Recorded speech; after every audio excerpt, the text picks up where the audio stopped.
Hi ಸ್ನೇಹಿತರೆ, welcome back our channel. ಸ್ನೇಹಿತರೆ, ಗೋಮಾತೆ ಮತ್ತು ಗಂಗಾದೇವಿಯ ಈ ಕತೆ ಕೇಳುವುದರಿಂದ ಪರಮೇಶ್ವರನ ದೃಷ್ಟಿ ನಿಮ್ಮ ಮೇಲೆ ಬೀಳುತ್ತದೆ. ಇದರಿಂದ ಆಕಸ್ಮಿಕವಾಗಿ ಧನಲಾಭ ಉಂಟಾಗುತ್ತದೆ.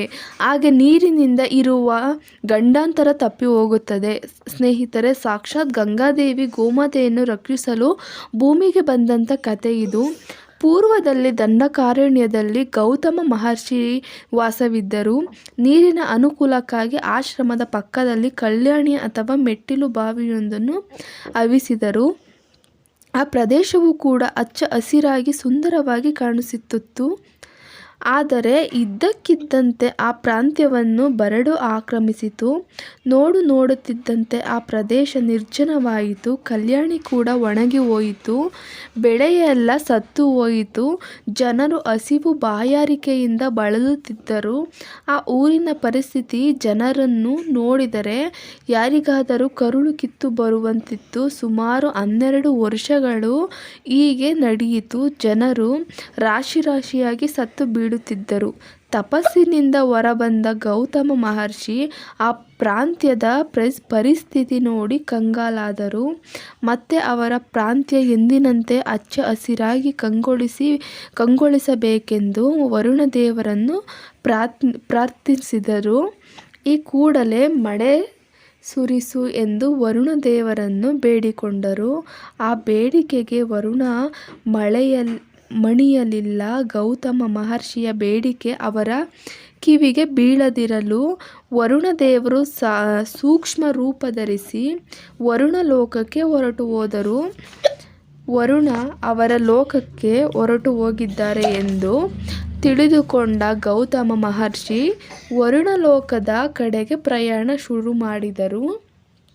ಗೌತಮ ಮಹರ್ಷಿ ಬರುತ್ತಿದ್ದಾರೆ ಎಂದು ತಿಳಿದುಕೊಂಡ ವರುಣ ಅವರ ಲೋಕ ಕಾಣಿಸದಿರಲಿ ದಟ್ಟವಾದ ಮೋಡಗಳಿಂದ ಅವರ ಲೋಕವನ್ನು ಮುಚ್ಚಿ ಹಾಕಿದರು. ಏನೇ ಮಾಡಿದರೂ ಗೌತಮ ಮಹರ್ಷಿಯನ್ನು ಮೋಸ ಮಾಡಲು ಸಾಧ್ಯವಾಗಲಿಲ್ಲ. ಅವರು ಆ ಮೋಡವನ್ನು ದಾಟಿ ವರುಣದೇವರನ್ನು ಭೇಟಿಯಾಗಿ ನೀವು ಈ ಕೂಡಲೇ ನನ್ನ ಪ್ರಾಂತ್ಯಕ್ಕೆ ಬರಬೇಕೆಂದು ಬೇಡಿಕೊಂಡರು. ಆದರೆ ವರುಣ ಒಪ್ಪಲಿಲ್ಲ. ನನ್ನ ಅನುಮತಿ ಇಲ್ಲದೆ ಶ್ರದ್ಧಾವತಿಯ ನಗರದೊಳಗೆ ಏಕೆ ಪ್ರವೇಶಿಸಿದ್ದೀರಿ ಎಂದು ಗೌತಮ ಮಹರ್ಷಿಯ ಮೇಲೆ ಕೂಗಾಡಿದರು. ಗೌತಮ ಮಹರ್ಷಿ ಸಮಾಧಾನದಿಂದ, ಓ ವರುಣದೇವ, ನನ್ನ ಪ್ರಾಂತ್ಯದಲ್ಲಿ 12 ವರ್ಷಗಳಿಂದ ಮಳೆಯಿಲ್ಲ. ಪ್ರಾಣಿ ಪಕ್ಷಿ ಮನುಷ್ಯರು ಊಟ ನೀರು ಇಲ್ಲದೆ ರಾಶಿಯಾಗಿ ಪ್ರಾಣ ಕಳೆದುಕೊಳ್ಳುತ್ತಿದ್ದಾರೆ. ನಾನು ತಪಸ್ಸಿನಲ್ಲಿದ್ದ ಕಾರಣ ಇಷ್ಟು ವರ್ಷಗಳ ಕಾಲ ಈ ಪರಿಸ್ಥಿತಿ ನನಗೆ ಗೊತ್ತಿರಲಿಲ್ಲ. ನಿಮ್ಮ ಮನಸ್ಸು ಇಷ್ಟೊಂದು ಕಠಿಣ ಮಾಡಿಕೊಳ್ಳಬೇಡ. ದಯವಿಟ್ಟು ಒಂದು ಸಾರಿ ನನ್ನ ಜೊತೆ ನನ್ನ ಪ್ರಾಂತ್ಯಕ್ಕೆ ಬಾ ಎಂದು ಬೇಡಿಕೊಂಡರು. ಆದರೂ ವರುಣದೇವರು ಒಪ್ಪಲಿಲ್ಲ. ಅದು ಸಾಲದೆಂಬಂತೆ ಗೌತಮ ಮಹರ್ಷಿಯ ಮೇಲೆ ಅವರ ವಿದ್ಯುತ್ ಪಾಶವನ್ನು ಪ್ರದರ್ಶಿಸಿದರು. ಇದರಿಂದ ಗೌತಮ ಮಹರ್ಷಿಗೆ ತುಂಬ ಕೋಪ ಬಂತು. ಅವರು ವರುಣನ ಅದೇ ಪಾಶಗಳಿಂದ ವರುಣನನ್ನು ಬಂಧಿಸಿ ಅವರನ್ನು ದರದರನೆ ಅವರ ಪ್ರಾಂತ್ಯಕ್ಕೆ ಎಳೆದೋದರು. ತಪಶಕ್ತಿಯಿಂದ ವರುಣನನ್ನು ನೀರಿನಂತೆ ಬದಲಾಯಿಸಿ ಅವರ ಕಲ್ಯಾಣಿಯಲ್ಲಿ ಹರಿಬಿಟ್ಟರು. ಗೌತಮನ ತಪಶಕ್ತಿಯ ಮುಂದೆ ವರುಣನ ಆಟ ನಡೆಯಲಿಲ್ಲ.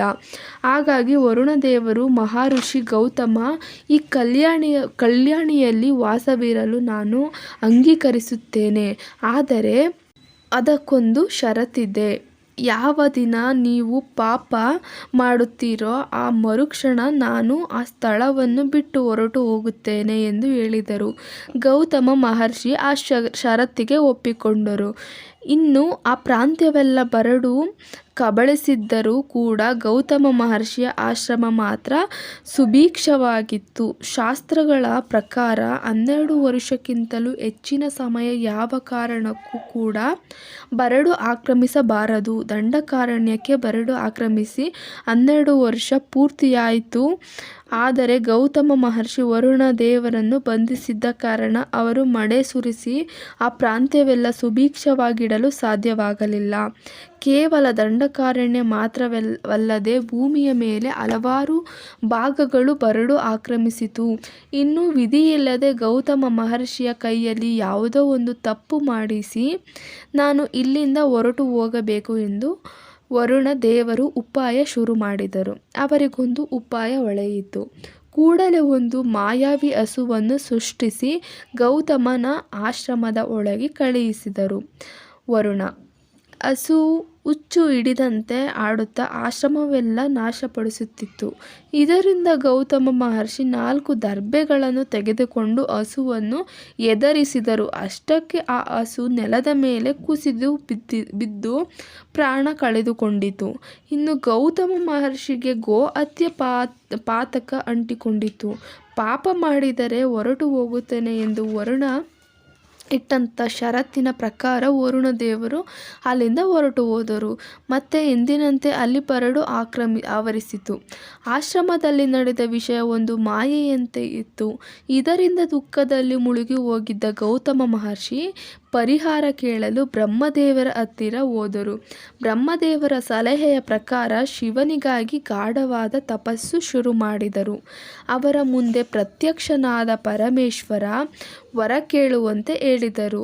ಆಗ ಗೌತಮ ಮಹರ್ಷಿ, ಪ್ರಭು, ನಿಮ್ಮ ಜಟಾಜೂಟದಲ್ಲಿ ನೆಲೆಸಿರುವ ಗಂಗೆಯನ್ನು ನನ್ನ ಪ್ರಾಂತ್ಯಕ್ಕೆ ಸ್ವಲ್ಪ ಕಾಲ ಕಳಿಸಿಕೊಡಿ ಎಂದು ಬೇಡಿಕೊಂಡರು. ತಥಾಸ್ತು ಅಂದರು ಪರಮೇಶ್ವರ. ಇನ್ನು ಶಿವನ ಜಟಾಜೂಟದಿಂದ ಆಕಾಶಗಂಗೆ ನೆಲದ ಮೇಲೆ ಹಾರಿದರು. ಗೌತಮನ ಕೋರಿಕೆಯ ಮೇರೆಗೆ ಗಂಗೆ ಆ ಹಸುವಿನ ಮೃತದೇಹದ ಮೇಲೆ ಹರಿದಳು. ಆ ಹಸು ಆ ಕೂಡಲೇ ಜೀವಂತವಾಯಿತು. ಗೌತಮ ಮಹರ್ಷಿಗೆ ಅಂಟಿಕೊಂಡಿದ್ದ ಗೋಹತ್ಯೆ ಪಾತಕ ನಿವಾರಣೆಯಾಯಿತು. ಅದರ ನಂತರ ಸಪ್ತ ಋಷಿಗಳು ಆಕಾಶಗಂಗೆಯನ್ನು ಸಮುದ್ರದೇವರ ಹತ್ತಿರ ತಲುಪಿಸಿದರು. ಗಂಗಾದೇವಿ ಪ್ರಯಾಣಿಸಿದ ಜಾಗವೆಲ್ಲವೂ ಹಚ್ಚ ಹಸಿರಾಗಿ ಬದಲಾಯಿತು.